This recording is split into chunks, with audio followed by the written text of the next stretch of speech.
dignitaries in the dais and the VIP of the day, Justice Gopal Gowda, Mrs. Reena Gopal Gowda, the dignitaries in the dais, Honorable Justice A.K. Patnaik, retired Judge of the Supreme Court of India, Honorable Shri Pawan Kalyan, Deputy Chief Minister of Andhra Pradesh, Honorable Shri H.K. Patil, Honorable Minister, Government of Karnataka,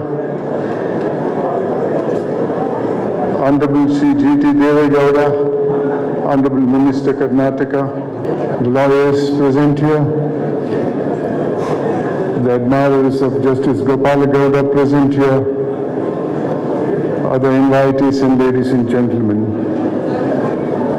I consider this program as a very important program,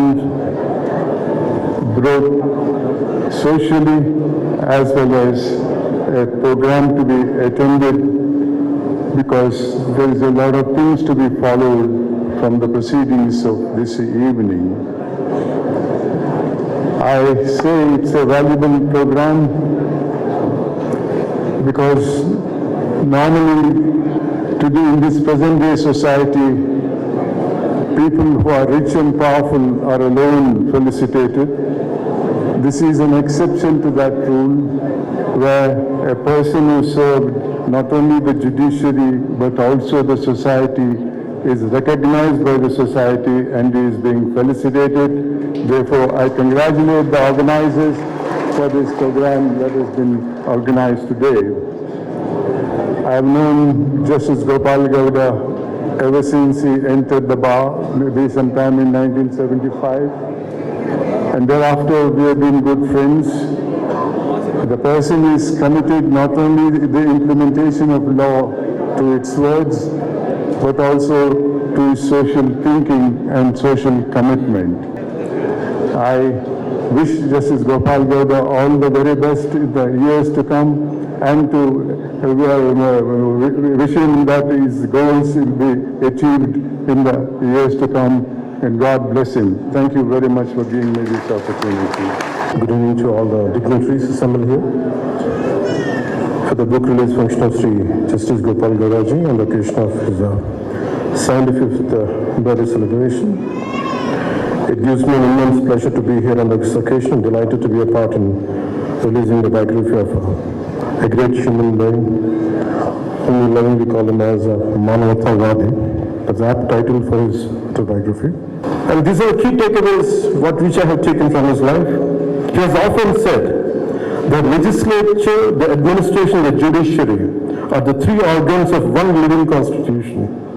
Each must perform its role independently, yet harmoniously complementing one another when needed, but never crossing into each other's domain. These words capture the very essence of a republic, that independence does not mean isolation and cooperation does not mean compromise.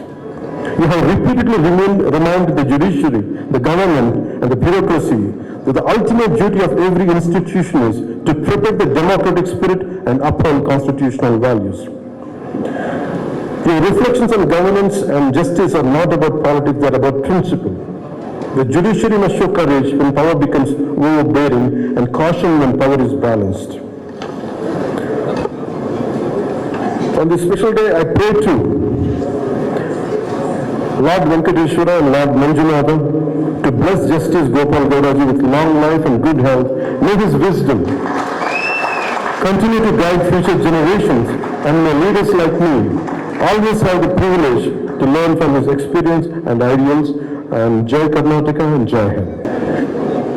Gopal ಗೌಡ್ರ ಈ ಮಾನವತಾವಾದಿ ಗೋಪಾಲ್ ಗೌಡ ಪುಸ್ತಕ, ಅದನ್ನು ನೀವು ಯಾರಾದರೂ ಗಮನಿಸಿದರೆ ಗೋಪಾಲ್ ಗೌಡ್ರಿಗೆ ಮಾತ್ರ ಹಳ್ಳಿ ಬಗ್ಗೆ ಅಭಿಮಾನ ಇರುವುದಲ್ಲ, ಹೋರಾಟಗಾರರ ಬಗ್ಗೆ ಕಳಕಳಿ ಇರುವುದು ಅಷ್ಟೇ ಅಲ್ಲ, ಅವರ ಹಿತೈಷಿಗಳು, ಅವರ ಸಂಗಡಿಗರು, ಅವರ ಬಳಗ ಏನಿದೆ, ಅವರ ಬಳಗಕ್ಕೆಲ್ಲ ರೈತರ ಬಗ್ಗೆ ನಿಷ್ಠೆ, ಬಡವರ ಬಗ್ಗೆ ಕಳಕಳಿ, ಜೊತೆಗೆ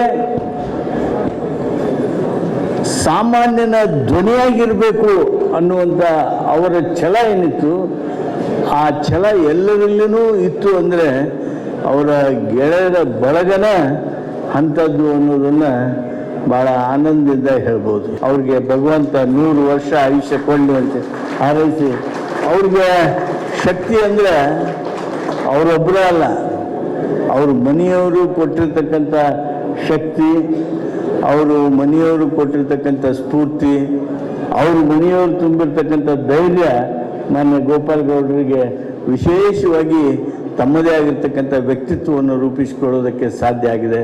ಅವರು ಈವರೆಗೂ ಸಹಿತ ನಾನು ಅಭಿನಂದಿಸಿ, ಇವತ್ತು ನಮ್ಮ ಕರ್ನಾಟಕಕ್ಕೆ, ನಮ್ಮ ಬ್ಯಾಂಕ್ವೆಟ್ ಹಾಲ್ಗೆ, ನಮ್ಮ ವಿಧಾನಸೌಧಕ್ಕೆ ಆಂಧ್ರದ ಉಪಮುಖ್ಯಮಂತ್ರಿಗಳಾದ ಪವನ್ ಕಲ್ಯಾಣ್ ಅವರು ಬಂದಿದ್ದಾರೆ. ಅತ್ಯಂತ ಸಂತೋಷದ ಸಂದರ್ಭ. ಅವರಿಗೆ ನಾನು ನಮ್ಮ ಸರ್ಕಾರದ ಪರವಾಗಿ ನಾನು ವೈಯಕ್ತಿಕವಾಗಿ ಸ್ವಾಗತವನ್ನು ಮಾಡ್ತೀನಿ. ಅವ್ರಿಗೆ ಶುಭವನ್ನು ಕೋರಿ ನನ್ನ ಮಾತು ಮುಗಿಸ್ತೀನಿ. ನಮ್ಮ ಭಾರತ ದೇಶದ ಸರ್ವೋಚ್ಚ ನ್ಯಾಯಾಲಯದ ಘನತೆವೆತ್ತ ಗೌರವಾನ್ವಿತ ವಿಶ್ರಾಂತ ನ್ಯಾಯಮೂರ್ತಿಗಳಾದಂಥ ಸನ್ಮಾನ್ಯ ಶ್ರೀ ಗೋಪಾಲ್ ಗೌಡರಿಗೆ 75 ಅಭಿನಂದನೆ ಸಲ್ಲಿಸಲು ಹಾಗೂ ಪುಸ್ತಕ ಬಿಡುಗಡೆ ಮಾಡಿ ಸಾಕ್ಷ್ಯ ಚಿತ್ರ ಪ್ರದರ್ಶನ ಕಾರ್ಯಕ್ರಮದಲ್ಲಿ ಭಾಗವಹಿಸಿ ಕಾರ್ಯಕ್ರಮವನ್ನು ಉದ್ಘಾಟಿಸಿರುವ ಸರ್ವೋಚ್ಚ ನ್ಯಾಯಾಲಯದ ವಿಶ್ರಾಂತ ಮುಖ್ಯ ನ್ಯಾಯಮೂರ್ತಿಗಳಾದಂಥ ಹಿರಿಯರೂ ಆದ ಸನ್ಮಾನ್ಯ MN ವೆಂಕಟಾಚಲಯ್ಯನವರು ತಮ್ಮನ್ನೆಲ್ಲರೂ ಕೂಡ ಅವರ ನುಡಿಮುತ್ತುಗಳನ್ನು ಹಾಡುವ ಮೂಲಕ ಉದ್ಘಾಟನೆಯನ್ನು ಮಾಡಿದ್ದಾರೆ. ಗೋಪಾಲ್ ಗೌಡರಿಗೆ 75ನೇ ವರ್ಷದ ಅಭಿನಂದನಾ ಸಮಾರಂಭ ಸಲ್ಲಿಸ್ತಕ್ಕಂಥದ್ದು ಇಡೀ ನ್ಯಾಯಾಲಯಕ್ಕೆ ಸಲ್ತಕ್ಕಂಥ ಗೌರವ, ನ್ಯಾಯಾಧೀಶರಿಗೆ ನ್ಯಾಯವಾದಿಗಳಿಗೆ ಸಲ್ತಕ್ಕಂಥ ಗೌರವ ಅಂತೇಳಿ ನಾನದು ಕೂಡ ಭಾವಿಸಿದ್ದೇನೆ. ಎಲ್ಲರೂ ಕೂಡ ಇವತ್ತು ಸೇರಿ ಆ ದೇವರು ಅವ್ರಿಗೆ ಇನ್ನು 100 ವರ್ಷ ಆರೋಗ್ಯವನ್ನು ಕೊಡಲಿ, ಇದೇ ರೀತಿ ಹೋರಾಟಗಳ ಮೂಲಕ. ಯಾಕೆಂದ್ರೆ ಇವತ್ತು ನಿಮ್ಗೆ ಗೊತ್ತಿದೆ, ರೈತ ಸಂಘಟನೆ ಹೋರಾಟ ನಜೀಮ್ ಸ್ವಾಮಿಯವರ ಕಾಲಕ್ಕೆ ಹೋಯಿತು. ಇವತ್ತು ಬೇರೆ ಬೇರೆ ಸಂಘಟನೆಗಳು ಯಾವ ರೀತಿ ಆಗ್ತವೆ ಅಂತ ಹೇಳಿದ್ರೆ ಹೋರಾಟ ಮಾಡ್ತಾರೆ, ಪ್ರಾರಂಭ ಮಾಡ್ತಾರೆ, ಅಲ್ಲೇ ನಿಂತು ಹೋಗ್ತವೆ. ಆಮೇಲೆ ಈ ರಾಜಕೀಯ ಕ್ಷೇತ್ರದಲ್ಲಂತೂ ನೇರವಾಗಿ ಮಾತಾಡ್ತಕ್ಕಂಥವ್ರು ಉಳಿಲಿಕ್ಕೆ ಸಾಧ್ಯ ಇಲ್ಲ. ಪ್ರಾಮಾಣಿಕರು ವಿಧಾನಸಭೆ ಬರೋಕ್ಕೂ ಸಾಧ್ಯವಿಲ್ಲ. ಏನಾದ್ರು ಮಾಡಬೇಕು, ರಿಯಲ್ ಎಸ್ಟೇಟ್ ಮಾಡಬೇಕು, ಇಲ್ಲ ಏನಾದ್ರು ಮೋಸ ಮಾಡಬೇಕು, ಏನಾದ್ರು ಮಾಡಬೇಕು, ಬಡವ್ರ ತಲೆ ಹೊಡಿಬೇಕು. ಹಿಂಗಿದ್ರೆ ರಾಜಕೀಯ ಪ್ರವೇಶ ಮಾಡೋಕ್ಕಾಗ್ತದೆ. ಶಾಂತವೇರಿ ಗೋಪಾಲ್ ಗೌಡರು, ಈ ಗೋಪಾಲ್ ಗೌಡ್ರ ಹೆಸರು ಕೇಳಿದ್ರೆ ಹಿಂದೆ ಶಾಂತವೇರಿ ಗೋಪಾಲ್ ಗೌಡರು, ಲೋಹಿಯಾರವರ ಜೊತೆಲಿದ್ದಂಥ ಶಾಂತವೇರಿ ಗೋಪಾಲ್ ಗೌಡ್ರ ಹೆಸರನ್ನ ಇವತ್ತು ಕೂಡ ಸ್ಮರಿಸ್ತಾರೆ ಜನರು. ಆ ರೀತಿಯ ಹೋರಾಟದ ಮೂಲಕ ಗೋಪಾಲ್ ಗೌಡರ ಹೆಸರು ಚಿರಸ್ಥಾಯ ಉಳಿಯುತ್ತೆ. ನಮ್ಮ ಇವತ್ತೇನು ನಮ್ಮ ನ್ಯಾಯಮೂರ್ತಿಗಳಂತ ನಮ್ಮ ನ್ಯಾಯಮೂರ್ತಿ ಹಿರಿಯರಂತ ವೆಂಕಟಾಚಲಯ್ಯನವರು, ಸಂತೋಷ್ ಹೆಗಡೆಯವರು, ಪಾಟ್ನಾಯ್ಕರು ಅವರೆಲ್ಲರೂ ಕೂಡ ಬಂದು ಅವ್ರನ್ನ ಆಶೀರ್ವದಿಸಿ ಅವ್ರಿಗೆ ಇನ್ನೂ ಸ್ಫೂರ್ತಿಯನ್ನು ನೀಡಿರ್ತಕ್ಕಂಥದ್ದು, ಅವ್ರು ಇನ್ನೂ ಕೆಲಸವನ್ನು ಮಾಡಲಿಕ್ಕೆ ಹೆಚ್ಚಿನ ಜವಾಬ್ದಾರಿಯನ್ನು ಕೊಡಿರ್ತಕ್ಕಂಥ ಕೆಲಸವನ್ನು ಮಾಡಲಿಕ್ಕೆ ಬಂದಿರ್ತಕ್ಕಂಥ ಅವರುಗಳಿಗೆ ನಾನು ತುಂಬ ಹೃದಯದ ನಮಸ್ಕಾರಗಳನ್ನು ಸಲ್ಲಿಸ್ತೇನೆ. ನಿಮಗೂ ನನ್ನ ನಮಸ್ಕಾರಗಳು. ಜೈ ಹಿಂದ್, ಜೈ ಕರ್ನಾಟಕ. ಸರ್ ನಮಸ್ತೆ ಸರ್ ಕಾರ್ಯಕ್ರಮದ ಬಗ್ಗೆ ತಾವೇನು ಹೇಳಕ್ಕೆ ಇಷ್ಟಪಡ್ತೀರಿ ಸರ್? ನೋಡಿ ಸರ್, ಇಲ್ಲಿವರೆಗೂ ನಾನು ಬೆಂಗಳೂರಲ್ಲಿ 2001ರಲ್ಲಿ ಎನ್ರೋಲ್ಮೆಂಟ್ ಆದೆ. ಅವತ್ತಿಂದ ಇವತ್ತಿನವರೆಗೂ ಈ ಥರ ಕಾರ್ಯಕ್ರಮ ಎಂದೂ ಆಗಿಲ್ಲ. ಇಷ್ಟೆಲ್ಲ ಜನ ಸೇರ್ಬೇಕಾದ್ರೆ, ಈ ರೀತಿ ಕಾರ್ಯಕ್ರಮ ಹಾಕೋದ್ರೆ ಜನರಲ್ಲಿರ್ತಕ್ಕಂಥ ಮತ್ತು ನ್ಯಾಯಾಂಗದಲ್ಲಿರ್ತಕ್ಕಂಥ ಅವ್ರ ಪ್ರೀತಿ ವಿಶ್ವಾಸದ ಮೇಲೆ ಇಷ್ಟೆಲ್ಲ ಜನರು ಸೇರಿದ್ದಾರೆ. ಈ ಕಾರ್ಯಕ್ರಮ ಮುಂದೆ ಇರ್ತಕ್ಕಂಥ ಎಲ್ಲ ಜಡ್ಜಿಗೂ ಸಹ ಇದೊಂದು ಮಾದರಿಯಾಗಿ ಮೆಸೇಜ್ ಆಗಿ ಹೋಗಿದೆ ಅಂತ ನಾನು ಅನ್ಕೊತೀನಿ. ಕರ್ನಾಟಕದ ನ್ಯಾಯಮೂರ್ತಿಗಳಾಗಿ ಕೆಲಸ ಮಾಡಿರ್ತಕ್ಕಂಥ ಗೋಪಾಲ್ ಗೌಡರು, ತಾವು ಕೂಡ ಹತ್ರದಿಂದ ನೋಡಿರ್ತೀರ. ಸೊ ಅವರ ವ್ಯಕ್ತಿತ್ವದ ಬಗ್ಗೆ ತಾವೇನು ಹೇಳಕ್ಕೆ ಇಷ್ಟಪಡ್ತೀರಿ ಸರ್? ಅವ್ರ ವ್ಯಕ್ತಿತ್ವ ಅಂದರೆ ನೇರ ನುಡಿ, ನೇರ ದಿಟ್ಟ, ನಿರಂತರವಾಗಿ ಅವ್ರ ಕೆಲಸವನ್ನು ಮಾಡ್ತಾ ಬಂದಿದ್ದಾರೆ.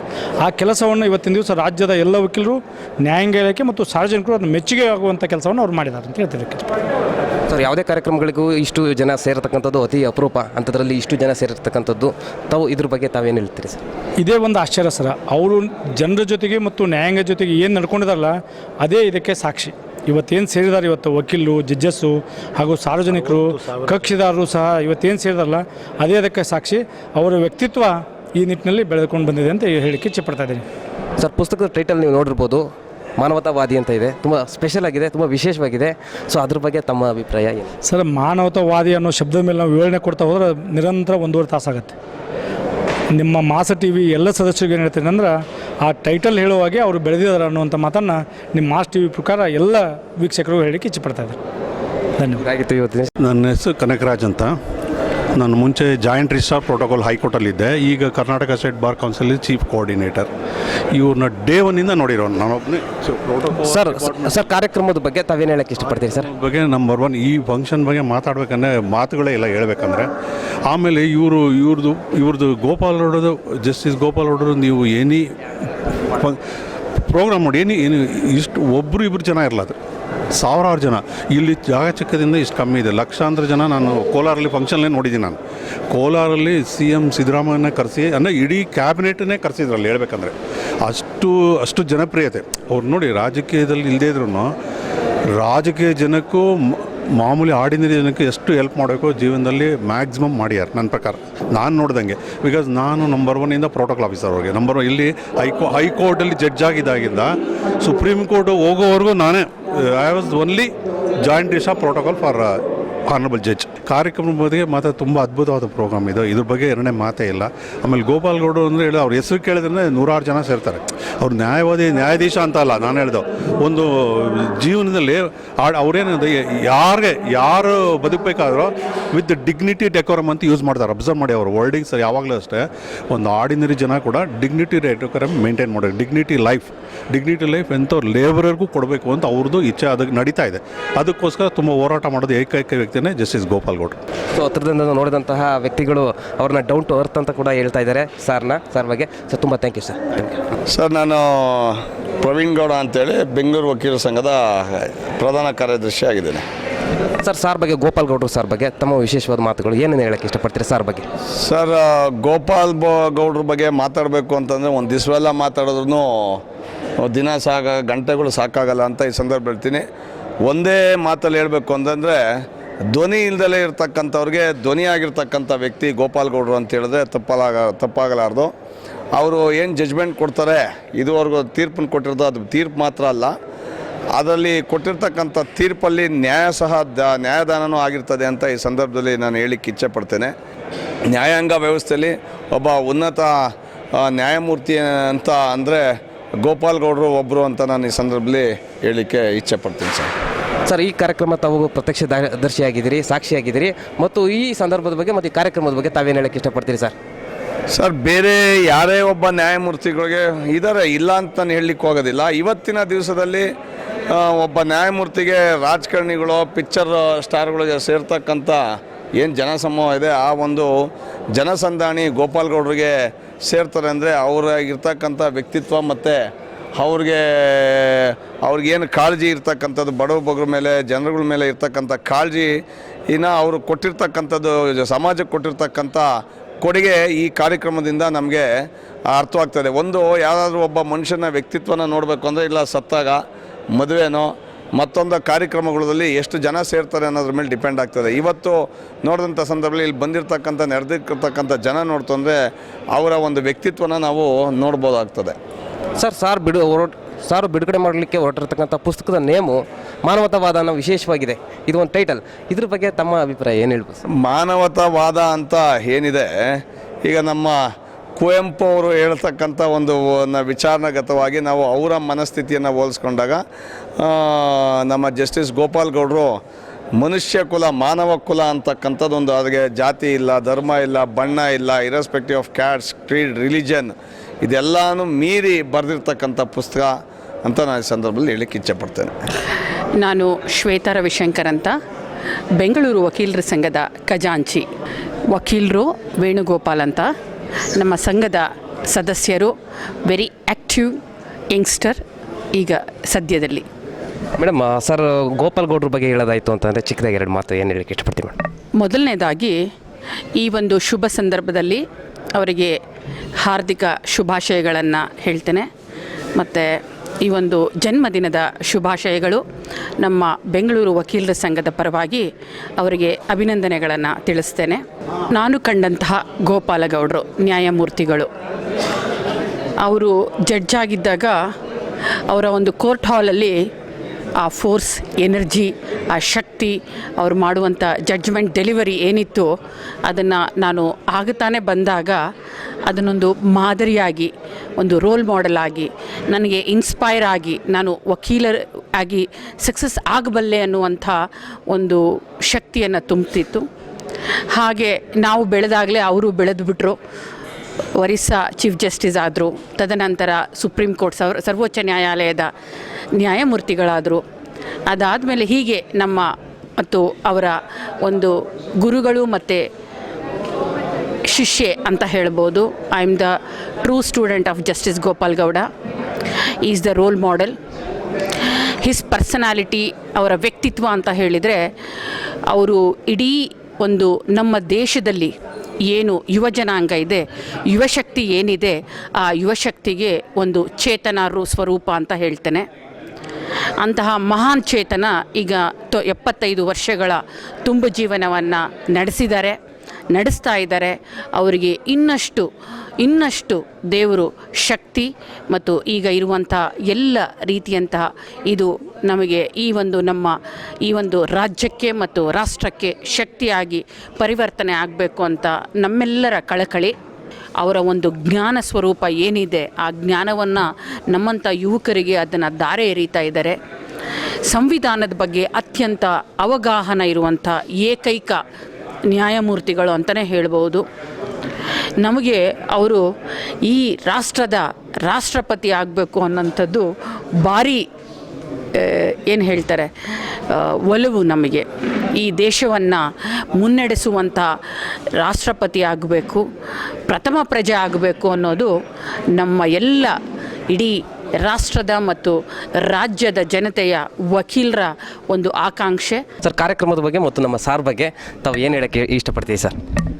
ಒಂದು ನಮ್ಮ ನ್ಯಾಯಮೂರ್ತಿಗಳಾದ ಗೌರವಾನ್ವಿತ ನ್ಯಾಯಮೂರ್ತಿಗಳಾದ ನಮ್ಮ ಪ್ರೀತಿಯ ಪಾತ್ರ ಎಲ್ಲರೂ ಇವತ್ತಿನ ನೀವು ಎಷ್ಟು ಜನ ಸೇರಿದ್ದಾರೆ ಅಂದರೆ ನಿಮಗೆ ಅದ್ರ ಮೇಲೆ ಗೊತ್ತಾಗ್ಬೋದು. ಎಷ್ಟು ರಿಟೈರ್ಡ್ ಜಸ್ಟಿಸ್ಗಳು ಬಂದಿದ್ದಾರೆ, ಬೇರೆ ಬೇರೆ ಸ್ಟೇಟ್ಗಳಿಂದ ಬಂದಿದ್ದಾರೆ, ಎಷ್ಟು ಪ್ರೀತಿಯಿಂದ ಬಂದಿದ್ದಾರೆ, ಡೆಲ್ಲಿಯಿಂದ ಬಂದಿದ್ದಾರೆ.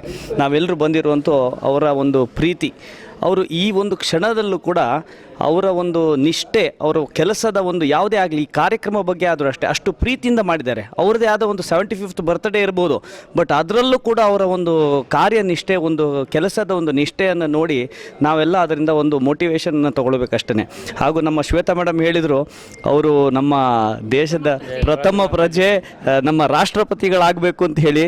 ನಿಜವಾಗ್ಲೂ ಅದು ಒಂದು ಅದ್ಭುತವಾದ ಒಂದು ಮಾತು ನಮ್ಮ ಶ್ವೇತಾ ಮೇಡಮ್ ಹೇಳಿದ್ದಾರೆ. ಅದೊಂದು ಖಂಡಿತವಾಗ್ಲೂ ಆಗಬೇಕು ಅಂತ ಹೇಳಿ, ಯಾರ್ಯಾರಿಂದ ಏನೇನು ಆಗಲಿಕ್ಕೆ ಸಾಧ್ಯ ಅದು ಖಂಡಿತವಾಗ್ಲೂ ಆಗಬೇಕು. ಅದೊಂದು ಅದ್ಭುತವಾದ ಒಂದು ಅಚೀವ್ಮೆಂಟ್ ನಮ್ಮ ಜುಡಿಷಿಯರಿಗೆ ಆಗುವಂಥದ್ದು ಅಂತೇಳಿ ನಾನು ಹೇಳ್ತೀನಿ. ಈ ಥರದ ಒಂದು ಚಿರ ನಮೂನದ ವ್ಯಕ್ತಿ ರೀತಿ ಹೋರಾಟ ಮಾಡೋಕ್ಕೆ ಬಯಸ್ತಾ ಇದ್ದಾರೆ. ಇದ್ರ ಬಗ್ಗೆ ಸರ್ ತಾವುಗಳು?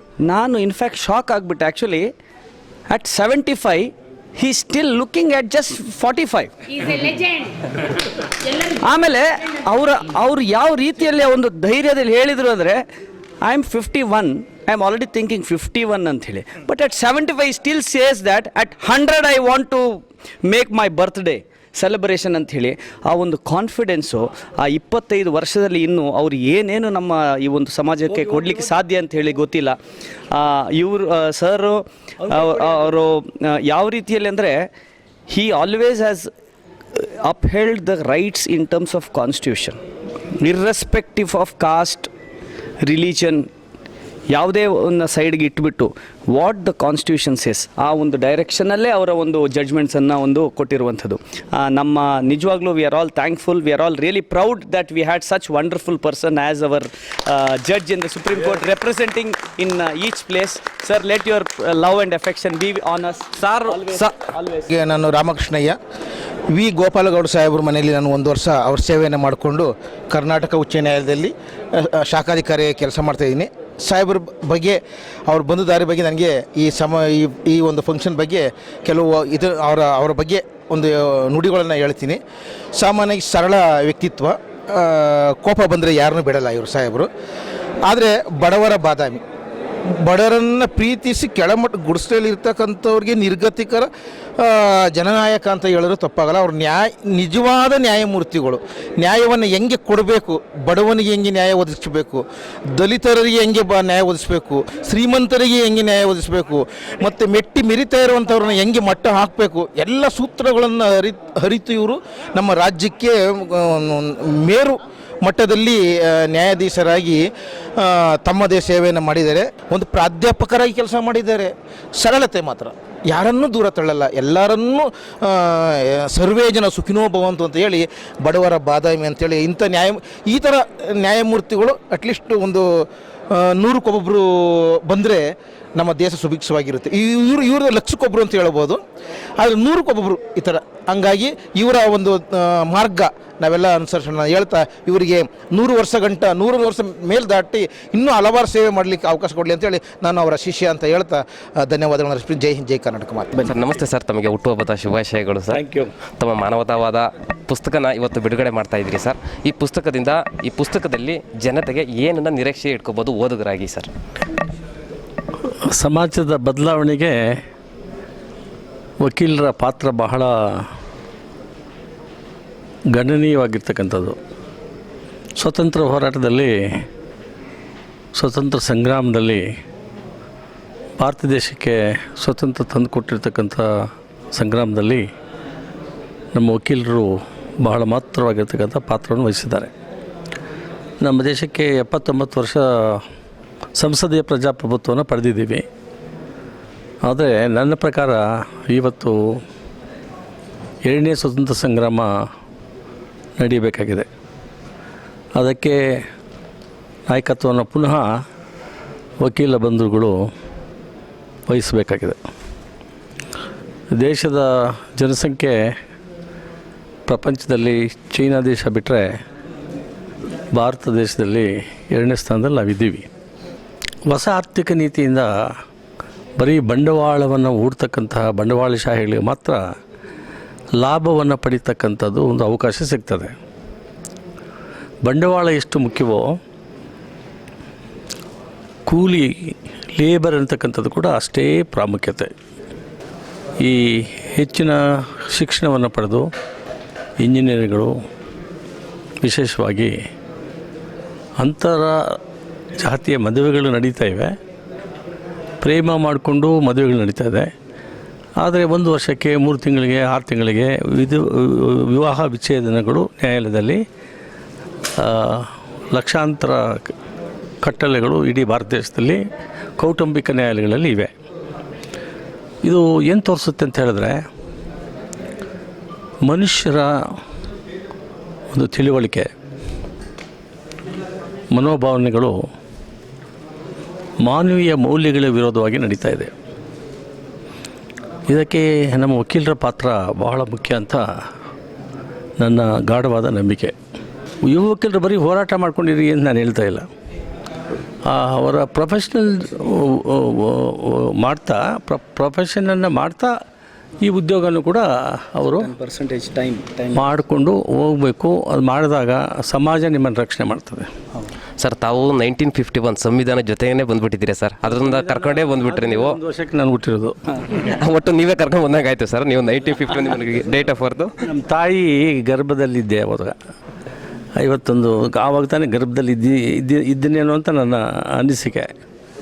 ಸಂವಿಧಾನ ಪ್ರಬಲವಾಗಿ ಸಾಮಾಜಿಕ ನ್ಯಾಯ, ಆರ್ಥಿಕ ನ್ಯಾಯ, ರಾಜಕೀಯ ನ್ಯಾಯ, ದೀನದಲಿತರಿಗೆ, ದುರ್ಬಲ ವರ್ಗದವರಿಗೆ, ಹಿಂದುಳಿದ ಜನಕ್ಕೆ, ಮಹಿಳೆಯರಿಗೆ, ಕಾರ್ಮಿಕರಿಗೆ, ಕೃಷಿ ಕಾರ್ಮಿಕರಿಗೆ ಕೊಡಬೇಕು ಅಂತೇಳಿ ಅಲ್ಲಿ ಪ್ರಶಂಸೆ ಮಾಡ್ತಾರೆ.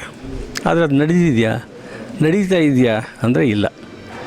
ರಾಜಕೀಯ ಭ್ರಷ್ಟತೆ ತುಂಬಿ ತುಳುಕಾಡ್ತಾ ಇದೆ. ರಾಜಕಾರಣಿಗಳೆಲ್ಲರೂ ಜನರನ್ನು ಭ್ರಷ್ಟರನ್ನಾಗಿ ಮಾಡಿಬಿಟ್ಟಿದ್ದಾರೆ.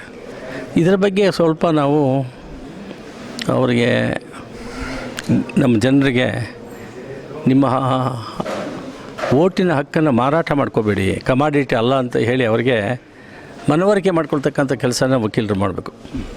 ತಾವು 1951 ಕೂಡ ತಮ್ಮ ಡೇಟ್ ಆಫ್ ಬರ್ತ್ ಅಲ್ಲಿಂದ ಬಂದರೂ ಕೂಡ ಇವತ್ತು ಅಮೆಂಡ್ಮೆಂಟ್ಗಳಾಗಿದೆ ಸಂವಿಧಾನಕ್ಕೆ, ಅಷ್ಟನ್ನು ಕೂಡ ಇದನ್ನು ನೋಡಿದ್ರೆ 1975ನ ಡಾರ್ಕ್ ಎಮರ್ಜೆನ್ಸಿನೂ ಕೂಡ ತಾವುಗಳು ಕಣ್ಣಾರೆ ನೋಡಿರ್ತೀರಿ. ಎಮರ್ಜೆನ್ಸಿ ಡಾರ್ಕ್ ಅಂತ ಆವಾಗ ಹೇಳ್ತಾರೆ, ಇವಾಗ ಎಮರ್ಜೆನ್ಸಿ ಡಿಕ್ಲೇರ್ ಮಾಡಿದ್ರೆ ಎಮರ್ಜೆನ್ಸಿ ಇದೆ. ಎಮರ್ಜೆನ್ಸಿ ಡಿಕ್ಲೇರ್ ಮಾಡಿದ್ರೆ ಎಮರ್ಜೆನ್ಸಿ ಇದೆ.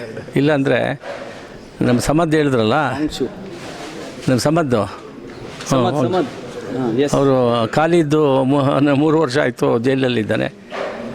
ಅದು ಉಚ್ಚ ನ್ಯಾಯಾಲಯಕ್ಕೆ ಹೋದರೆ ರಿಜೆಕ್ಟ್ ಮಾಡ್ತಾರೆ, ಸುಪ್ರೀಂ ಕೋರ್ಟ್ಗೆ ಹೋದರೆ ಹೈಕೋರ್ಟ್ಗೆ ಹೋಗಿ ಅಂತಾರೆ. ಹೈಕೋರ್ಟ್ಗೆ ಬಂದರೆ ಅರ್ಜೆಂಟ್ ಮಾಡ್ತಿದ್ದಾರೆ. ಲಿಬರ್ಟಿ ಅಂತಕ್ಕಂಥದ್ದು ಪ್ರತಿ ನಿಮಿಷ ಕೂಡ ಬಹಳ ಮುಖ್ಯ, ಬಹಳ ಅವಶ್ಯಕತೆ ಇದೆ ಅಂತ ನಾವು ಹೇಳ್ತೀವಿ. ಜಡ್ಜ್ಮೆಂಟ್ಗಳು ಭಾಷಣದಲ್ಲಿ ಬುಗುಳೆ, ಅಲ್ಲಿ ಮುಂದೆ ಕೇಸ್ ಕಟ್ಲೆ ಬಂದಾಗ ಅದ್ರ ಬಗ್ಗೆ ಗಮನ ಹರಿಸಿ ಲಿಬರ್ಟಿಯನ್ನು ಅಪರಾಧಿಗಳಿಗೆ ಟ್ರಯಲ್ ಇಲ್ಲ, ಚಾರ್ಜ್ ಶೀಟ್ ಇಲ್ಲ, ಸಾಕ್ಷಿ ವಿಚಾರಣೆ ಇಲ್ಲ, ಏನು ನಡೀತಾ ಇದೆ? ಧೈರ್ಯ ಸಾಕಾಗಲ್ಲ ಅಂತಲ್ಲ, ಧೈರ್ಯ ಸಾಕಾಗಲ್ಲ. ಅದ್ರ ಜೊತೆಗೆ ಮನಸ್ಥಿತಿ ಆ ರೀತಿ ಇದೆ, ಅವ್ರ ಭಯ ಇದೆ ಭಾಳ. ಈ ನ್ಯಾಯಮೂರ್ತಿಗಳಿಗೆ, ಉಚ್ಚ ನ್ಯಾಯಾಲಯದ ನ್ಯಾಯಮೂರ್ತಿಗಳಿಗೂ, ಜಿಲ್ಲಾ ನ್ಯಾಯಾಧೀಶರಿಗೂ, ಸರ್ವೋಚ್ಚ ನ್ಯಾಯಾಧೀಶರು ಕೂಡ ಭಾಳಷ್ಟು ಭಯ ಇದೆ. ಇವತ್ತು ಒಂದು ಘಟನೆ ನಾನು ಕೇಳ್ಪಟ್ಟೆ, ಮೊನ್ನೆ ಅದು ಯಾವುದೋ ಒಂದು ಕ್ಯಾಶುವಲ್ ಆಗಿ ಒಂದು ಅಬ್ಸರ್ವೇಷನ್ ಮಾಡಿದ್ರು ಮುಖ್ಯ ನ್ಯಾಯಮೂರ್ತಿಗಳು ಸುಪ್ರೀಂ ಕೋರ್ಟ್ನಲ್ಲಿ, ಪಬ್ಲಿಕ್ ಇಂಟ್ರೆಸ್ಟ್ ಲಿಟಿಗೇಷನ್ ಅಂತ ಹೇಳಿದ್ರೆ ಇವತ್ತು ಚರಿತ್ರೆಯಲ್ಲೇ ಇಲ್ಲದಿರ್ತಕ್ಕಂಥ ಘಟನೆ ನಡೆದಿದೆ. ಚೀಫ್ ಜಸ್ಟಿಸ್ ಮೇಲೆ ಚಪ್ಪಲಿ ಎಸೆದಿದ್ದಾರೆ, ಅಮಾನವೀಯ ಮತ್ತು ಈ ರೀತಿ ಜನ ಮನಸ್ಥಿತಿ ನ್ಯಾಯಾಧೀಶರನ್ನು ಎದುರಿಸ್ತಕ್ಕಂತಹ ಒಂದು ಘಟನೆಗಳು ನಡೀತಾ ಇದೆಯಲ್ಲ, ಇದರ ಬಗ್ಗೆ ವಕೀಲರು ತೀವ್ರವಾಗಿ ಯೋಚನೆ ಮಾಡಬೇಕಾಗಿರ್ತಕ್ಕಂಥದ್ದು ಅವಶ್ಯಕತೆ ಇದೆ ಅಂತ ನನ್ನ ಅಭಿಪ್ರಾಯ.